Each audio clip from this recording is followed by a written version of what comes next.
अस्सलाम वालेकुम students, welcome to my channel. Students, आज मैं आपको करवाऊंगी 7.2, लेकिन वीडियो को स्टार्ट करने से पहले मैं आप लोगों से रिक्वेस्ट करती हूँ कि आप वीडियो को अच्छे तरीके से गौर से समझें। मैं अपनी पूरी कोशिश करूँगी कि आपको जितनी भी छोटी छोटी चीज़ें हैं वो भी आपको अच्छे तरीके से करवाऊँ। अगर मेरे से कोई चीज़ रह जाती है या आपको समझ नहीं आती है तो आप उसके बारे में कमेंट करके पूछ सकते हैं। इंशाल्लाह मैं आपको ज़रूर रिप्लाई करूँगी।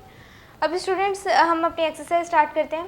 एक्सरसाइज 7.2 में यहाँ पे सबसे पहला जो इसका क्वेश्चन है ये है, हमने फाइंड करना है थीटा और दो वैल्यूज़ उसने एल की और आर की दी हुई हैं। स्टूडेंट्स, इस एक्सरसाइज में 7.2 में हमारे पास एक ही फॉर्मूला यूज़ हो रहा है। आपने उस फॉर्मूला को अच्छे तरीके से याद कर लेना है। बाकी क्वेश्चन जो आपके आएंगे वो सारे उसी से रिलेटेड होंगे, तो आपके लिए बहुत ज़्यादा आसानी होगी। अब यहाँ पे एक फॉर्मूला है हमारे पास, यहाँ पे मैं साइड पे लिख रही हूँ L = R थीटा। ये जो फॉर्मूला है आपने इस फॉर्मूला को अच्छे तरीके से याद कर लेना है। L = R theta. इस एक फॉर्मूला से हमारे पास तीन वैल्यूज़ के फॉर्मूलाज बन रहे हैं। एक तो हमारे पास L का फॉर्मूला बनेगा, दूसरा R का और तीसरा थीटा का। वो किस तरह? अब देखिए, यहाँ पे जिस तरह L का फॉर्मूला है हमारे पास L = R थीटा, इस तरह हमारे पास वैल्यू आ जाएगी L की। अगर हमने R और थीटा की वैल्यू दी गई है तो हम L की वैल्यूज़ में, L के फॉर्मूला में उसे पुट करके तो आंसर निकाल सकते हैं। और अगर वो हमें कहता है कि हमने R की वैल्यू फाइंड करनी है तो यहाँ पे हमारे पास R के साथ से हमने थीटा को ख़त्म करना है। थीटा इधर मल्टीप्लाई हो रहा है तो इज इक्वल के उधर जाके L के नीचे डिवाइड हो जाएगा और इस तरह हमारे पास R का फॉर्मूला बन जाएगा। इस तरह हम R की वैल्यू फाइंड कर सकते हैं। लेकिन अगर वो हमें कहता है कि हमने थीटा की वैल्यू फाइंड करनी है तो यहाँ पे R हमारे पास इसके साथ मल्टीप्लाई हो रहा है तो हम R को इज इक्वल के उधर ले जाएंगे तो ये L के नीचे जाके डिवाइड हो जाएगा और यहाँ पे हमारे पास जो थीटा है इसका भी फॉर्मूला बन गया है। अब देखिए कि एक उसी फॉर्मूला से हमने L की वैल्यू भी फाइंड कर ली, हमने R की वैल्यू भी फाइंड कर ली और थीटा की वैल्यू भी फाइंड कर ली। तो आप जो पहले इसके क्वेश्चन हैं, तीन क्वेश्चन हैं, उनमें तो लगना ही ये फॉर्मूला है, तो आप अच्छे तरीके से इस फॉर्मूला को याद कर लें। अब नेक्स्ट हम अपना क्वेश्चन सॉल्व करते हैं। अब यहाँ पे जो इसका फर्स्ट क्वेश्चन है 7.1 का, उसमें उसने हमें थीटा फाइंड करने के लिए दिया है। तो यहाँ पे हम देखते हैं कि हमारे पास कौन सा फॉर्मूला लगेगा।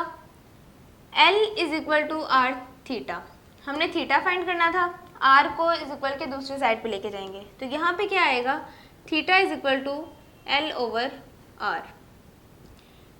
थीटा इज इक्वल, अब हमारे पास L की वैल्यू भी उसने दी है और R की वैल्यू भी दी है, तो यहाँ पे हम जहाँ पे L की वैल्यू आनी है वहाँ पे उसकी वैल्यू पुट करते हैं और R की जगह पे उसकी वैल्यू पुट करते हैं। अब सिंपल हम इन वैल्यूज़ को डिवाइड करवाएंगे तो हमारे पास आंसर आ जाएगा। तो स्टूडेंट्स, यहाँ पे इसे डिवाइड करवाते हैं। 2 को हमने डिवाइड करवाया 3.5 के साथ तो हमारे पास क्या आया है 0.75, तो इधर आ जाएगा 0.75 सेंटीमीटर। ये हमारे पास किसकी वैल्यू आ जाएगी, थीटा की। अब स्टूडेंट्स, यहाँ पे एक मिस्टेक मैंने खुद भी की है, वो मैं आपको बताऊँगी। अब यहाँ पे हमारे पास सेंटीमीटर आ रहा था, ये सेंटीमीटर तो सेंटीमीटर से कैंसिल हो गया, तो यहाँ पे सेंटीमीटर हमारे पास नहीं आएगा। आपने ये बात याद रखनी है कि जहाँ पे भी हमारे पास थीटा आएगा तो थीटा का जो आंसर आता है हमारे पास वो हमेशा किस में आता है, रेडियन में। तो जब भी आपने इसका आंसर लिखना होगा थीटा का तो उसके साथ आप क्या लगाएंगे, रेडियन। अब यहाँ पे मैं साइड पे आपको लिख देती हूँ, जहाँ पे हमारे पास L का आंसर आएगा वहाँ पे हमारे पास सेंटीमीटर भी आंसर में आ सकता है और मीटर भी। जहाँ पे हमारे पास R आएगा वहाँ पे भी हमारे पास मीटर आ सकता है, सेंटीमीटर भी आ सकते हैं, मीटर भी आ सकता है, इधर भी इसका कोई इशू नहीं है। लेकिन जहाँ पे हमारे पास थीटा आएगा, थीटा की वैल्यू एक अपनी है, वहाँ पे हमारे पास क्या आ जाएगा, रेडियन। ये उन दोनों से डिफरेंट है। तो जहाँ पे भी हमारे पास थीटा आएगा वहाँ पे हमने आंसर में इसके साथ क्या लगा देना है, रेडियन। अब एक क्वेश्चन हमने ये किया है, दूसरा करते हैं, फिर आपको अच्छे से समझ आ जाएगी।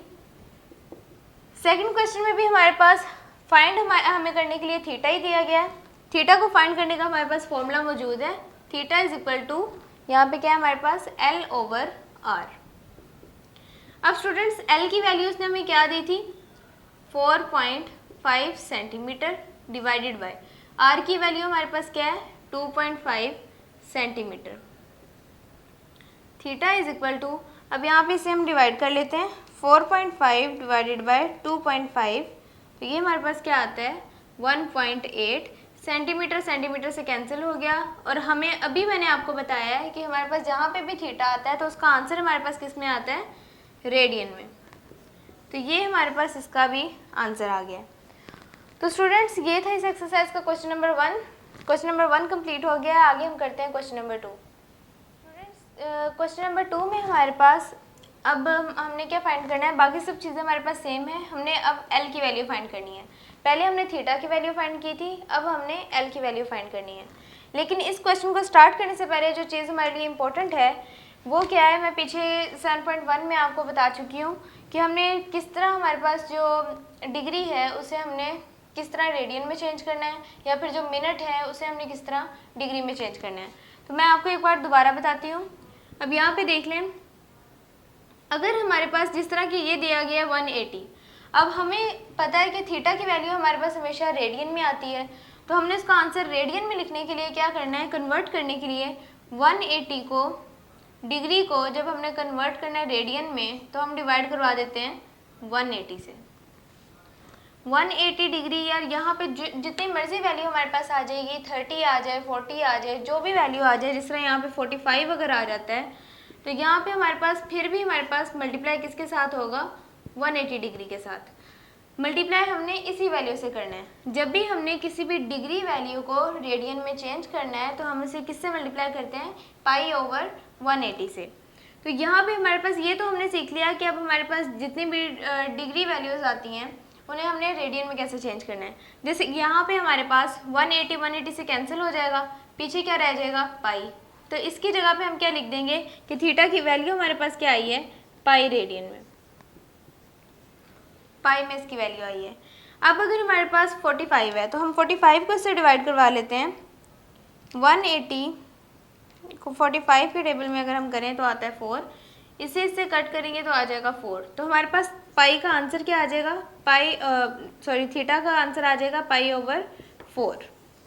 ये हमारे पास इसका आंसर आ जाएगा। इस तरह हमने चेंज करना होता है डिग्री को रेडियन में।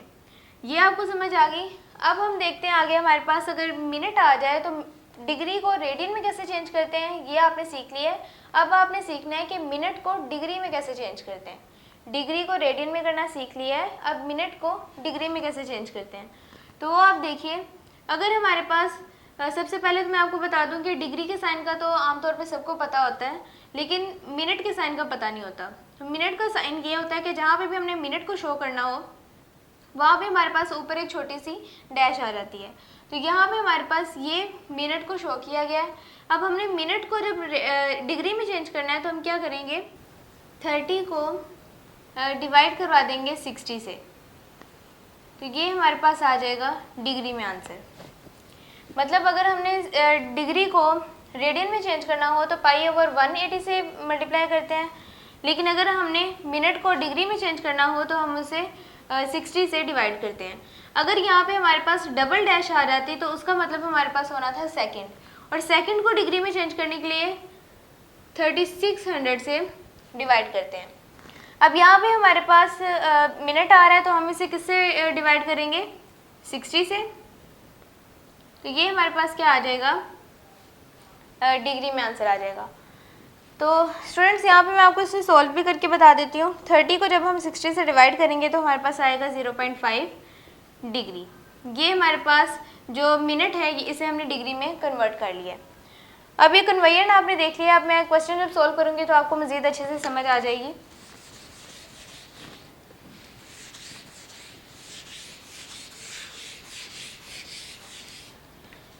तो स्टूडेंट्स अब देखिए यहाँ पे हमारे पास फॉर्मूला कौन सा लगेगा। हमें पता है कि हमने L की वैल्यू फाइंड करनी हो तो उसका फॉर्मूला हमारे पास क्या होता है, L = R थीटा। अब L हमने फाइंड करना है, R की जगह पे हमारे पास क्या आ रहा है 4.9, तो हम लगा देंगे 4.9 मल्टीप्लाई बाय, साथ में थीटा है, थीटा की वैल्यू आ रही है डिग्री में, लेकिन हमने डिग्री को क्या करना है, पहले इसे कन्वर्ट करना है हमने रेडियन में। तो डिग्री को रेडियन में कन्वर्ट करने के लिए क्या करेंगे, मल्टीप्लाई कर देंगे पाई ओवर 180 से। डिग्री को रेडियन में कन्वर्ट करने के लिए पाई ओवर 180 से मल्टीप्लाई किया तो 180 से कैंसिल हो जाएगा। यहाँ पे क्या रह जाएगा हमारे पास 4.9 मल्टीप्लाई बाय पाई। अब हमें पता है कि पाई हमारे पास किसके इज इक्वल होता है, 4.9 एज इट इज़ आ जाएगा, मल्टीप्लाई बाय पाई हमारे पास इज इक्वल होता है 3.14 के। अब हमारे पास 4.9 को जब हम मल्टीप्लाई करवाएंगे 3.14 से तो हमारे पास क्या आ जाएगा 15.3। साथ में हमारे पास सेंटीमीटर था तो हम यहाँ पे क्या लगा देंगे सेंटीमीटर, तो L की वैल्यू हमारे पास आ जाएगी 15.3 सेंटीमीटर। अब ये हमने फाइंड कर लिया इसका क्वेश्चन नंबर 1। क्वेश्चन नंबर 2 करते हैं और अच्छे से समझ आ जाएगी। अब यहाँ पे हमारे पास L का वही फॉर्मूला लगेगा, L की वैल्यू हमने फाइंड करनी है। R की जगह पे हमें वैल्यू दी गई है 15 मल्टीप्लाई बाय थीटा की वैल्यू हमारे पास क्या आ रही है 60 डिग्री और 30 मिनट। सबसे पहले तो हम 30 मिनट जो है इसे डिग्री में चेंज करेंगे, तो 30 को डिग्री में चेंज करने के लिए क्या करते हैं 60 से डिवाइड करवा देते हैं, फिर ये हो जाएगा डिग्री में। अब हमारे पास 15 मल्टीप्लाई बाय 60 डिग्री और यहाँ पे क्या आ जाएगा हमारे पास मल्टीप्लाई नहीं, दरमियान में इनके जब हम डिग्री को कन्वर्ट कर रहे होते हैं तो दरमियान में हमारे पास प्लस का साइन आ रहता है, तो यहाँ पे आ जाएगा प्लस, जब इन्हें डिवाइड करेंगे तो आएगा 0.5 डिग्री।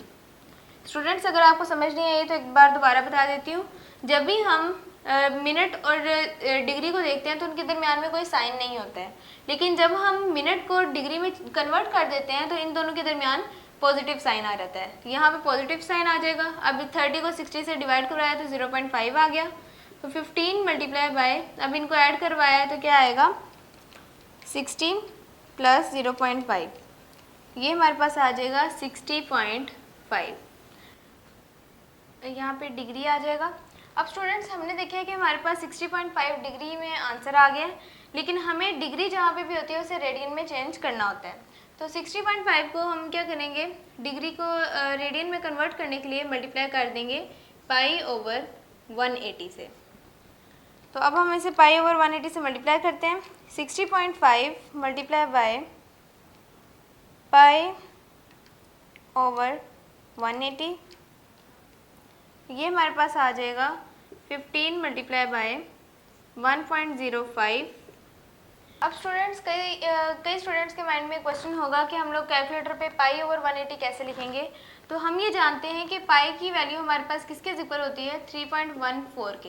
तो अगर आप कैलकुलेटर पे पाई नहीं लिख सकते हैं तो आप इसकी जगह पे 3.14 भी लिख सकते हैं, इस तरह भी हमारे पास आंसर बिल्कुल ठीक आएगा। तो अब हम क्या करेंगे 15 को अब हम मल्टीप्लाई करवा देंगे 1.05 से, तो ये हमारे पास आ जाएगा 15.75 और हमारे पास लास्ट में हम आंसर में क्या लिखेंगे मिलीमीटर, तो हमारे पास L की वैल्यू क्या आ गई है 15.75 मिलीमीटर। इस तरह स्टूडेंट्स हमारे पास जो इसका क्वेश्चन नंबर 2 है ये भी कंप्लीट हो गया।